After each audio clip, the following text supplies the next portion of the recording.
this is one of my favourite pieces, one of my oldest pieces, and it's based on the personality types. And I know there's all sorts of, there's psychometric testing, there's Myers-Briggs, there's DISCs, there's everything in the world, but I love this one, and it's the DOPE model. We've changed the E for eagle to hawk because it's New Zealand. So we've got the dove, the owl, the hawk, and the peacock. What I love about this is that I can talk to children, teenagers, and grown-ups, and we can visualize those birds and a lot of the characteristics that go with them. Now, what's really interesting is that most of the psychometric testing settles on who you are when you're generally in a working space. I want to know who you become when you're under pressure, not who you can be when it's nice and you've got coffee and you've got sausage rolls and fresh fruit for breakfast and for morning tea. I don't mind. I don't want to know that person. What I want to know is when we're in that chaos in our Q1 and our Q3 and we're in that stretch and we've got high stress, high cortisol, I want to know who the very worst you become is. Because until we know that person, we don't know then how to upskill you so that you can de-escalate those behaviours and continue to serve your team under pressure. So if we look at the board and we think about our 4 personality types, and what we're going to do is we're going to start with the owl. I always love to start with the owl. So think of the characteristics of an owl. Think of them in their natural environment. Don't say bird and feathers. Think about it's a solo bird. Nighttime bird, so nocturnal.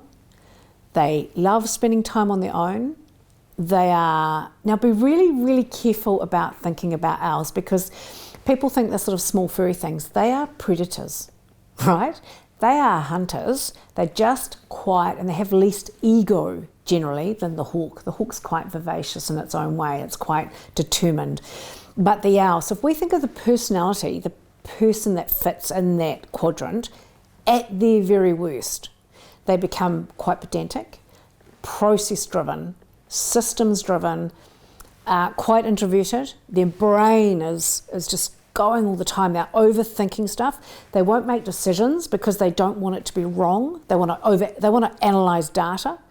And so at their very best, they are the people that will keep us in project management, timeliness, do all our details. They're my accountants, they're my lawyers, they're my doctors, they're my surgeons, they're amazing engineers, mechanics. They're exactly what I want at the right place for that skill. At their very worst, they will not deliver on decision making for me because they will be over-analysing. Teenagers in this quadrant with this bias for this personality type have really high levels of depressive behaviour or depressive thoughts. Why? Because they don't articulate and share. They're really deep and they're overthinking and they're hypersensitive at their very worst. So these are people in our team who absolutely become pedantic and will underperform under stress and that they won't make critical decisions. So that's that personality. Their skills, as I said, project management, systems, processes, details, they are the go-to for when we need to land things at set times in a certain method. They are our go-tos. Their strengths are huge. If we go to the next quadrant, really bluntly put, we're going into the predator space. We're going into that highly competitive, really low empathy personality type. Now, I'll give you an example. I become, under pressure, this person. I'm an ex-military officer, crash a plane, have a war, and I can make decisions. But I do not want to hear excuses and I have no empathy. So in my outdoor centre where I've got a team of 12, I'm not involved in the operational basis anymore, but when I was, I could terrify my team because I would come down in the morning. I was going off to go and work with some corporate clients, but I would come down and check in with my team and I'd walk in and with this personality, there's no good morning, how are you? There's none of that carry on. It's just, I need you to do this, I want you to do this, I've got this to do, blah, blah, and it's just bang, bang, bang. We're not watching micro behaviours, we're not watching body language, we're just delivering shit and we don't want any answers. We don't want your opinion, we just want you to do this stuff now. So that's perfect when we've crashed a plane, but it's really inappropriate. We're running a team of people and the pressure's coming on. We, in fact, in a leadership role, should be stepping back into a soft strength space, a nurture space, But the very worst this personality becomes, they become bullies, drivers, low empathy, and they just want to win. Don't want to talk to anyone else, they just want to win. So they will bowl over the top of people, they will drive people, and they won't watch them melt, and they won't watch their personality, they won't watch their behaviours, and they won't feel the pain that's happening in the team. They'll just want to win. And there's some lovely examples with my team, and I remember I had a beautiful, one of my senior instructors, young Māori man, and he would drive up from Porirua in the morning and come to work here. And we'd pass each other on the road going in, and he'd be coming one way and I'd be going out because I'm going off to the airport or going off to see a corporate client. And we'd stop, facing different ways on the road. He'd wind down his window and I'd say, no good mornings. I would just be, I need you to do this, I need you to do that, we've got such and such, you to do this and do that and delegate this. He'd stay there in his car. I'd drive forward and I'd start to drive off and I'd stop and I'd reverse up and I'd go, good morning, Hone, how are you? How are the children? And he'd start to laugh because it wasn't my natural bias under pressure to engage and to find out how he was and to care. It's not my go-to. My go-to is directive.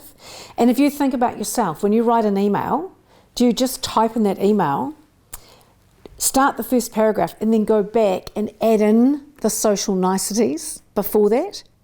So I'll start typing and then I'll go back and go, Morena, hope you and the team are well, and I'll add that, but it won't be the first thing I put into my email. So think about that. So under pressure, do you become really competitive, really direct, and really low in empathy?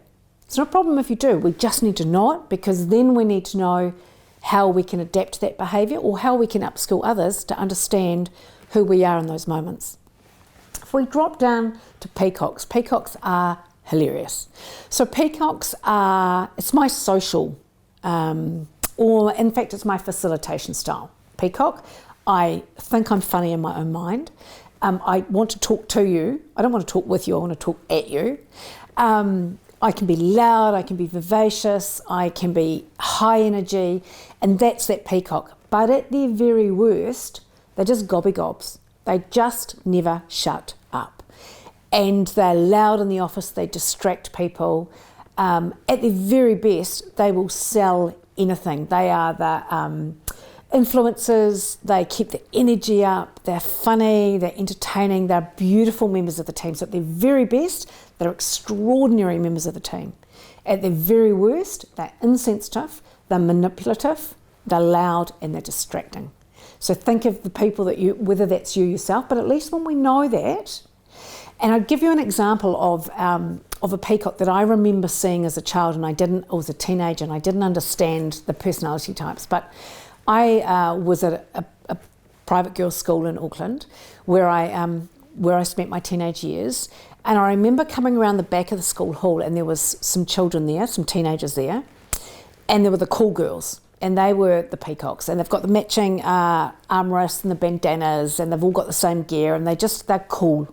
I was a sportswoman, I wasn't cool. I was a hawk, sportswoman, trained on my own, did my own thing. But I'd always wanted to be a little bit like a peacock. I wanted to be cool like them. But standing beside them was this gorgeous, quiet girl who was the quietest. She's a dove, and we're going to talk about doves soon. And she was the quietest girl. And these girls were tagging the back, and tagging in those days, this was the 1980s, you didn't do a lot of tagging. And they were tagging the back of the hall. And a teacher was coming.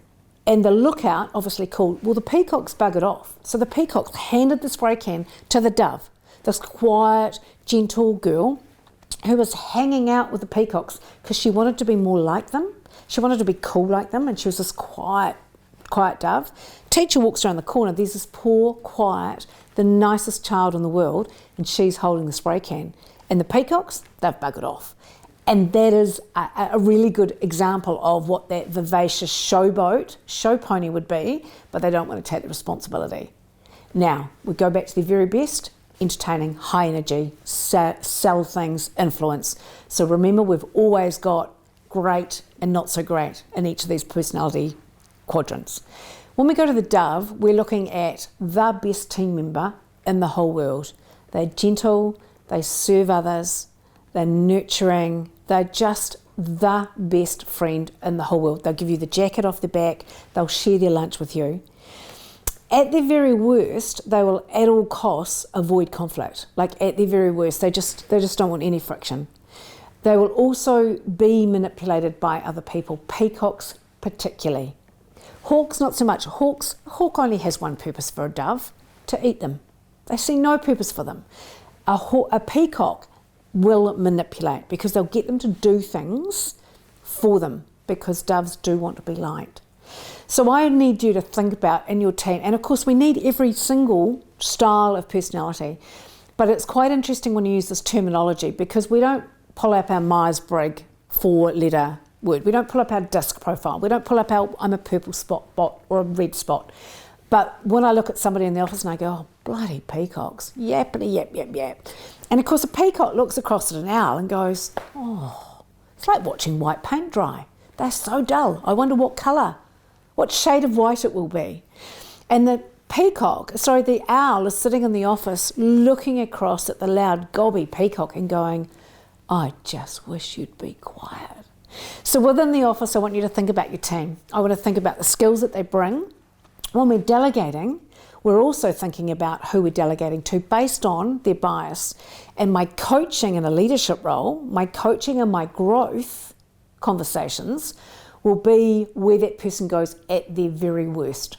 So we're not coaching their normal behaviour, we're not coaching their good behaviour, we're picking those moments where they've been squeezed, where they've popped and we've seen the low empathy, the directness, the competitiveness, we've seen the loudness, the lack of sensitivity, and they're the moments, they're the coaching moments. So I love this framework because you can talk to this about your teenagers, you can use those words, you'll see teams once they've got this in their head, they'll go, oh, bloody peacocks.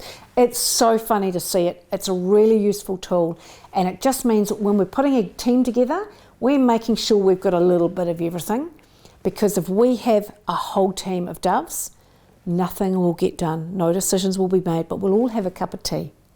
If we have a whole team of owls, we'll have a whole bunch of data, but no critical decisions because they'll be overthinking stuff. If we have a whole team of hawks, we won't, because one of them will have eaten all the others. Got rid of them, there'll be one left. And if we have a whole team of peacocks, they'll look really frippin' pretty, but nothing will be done. They'll be showboating, they'll be entertaining, they'll be funny, but they will have been distracted. So remember, we're putting teams together, we're thinking about all the personality types, all the skills, and in a leadership role, our coaching is the piece where we're at our very worst. That's our coaching opportunity. I hope you can find some use with this model. As you embark on this fascinating journey into the world of neuroscience and cutting-edge research, I want to ensure that we're on the same page, legally speaking. Firstly, it's essential to clarify that I'm not a qualified neuroscientist, licensed therapist or counsellor.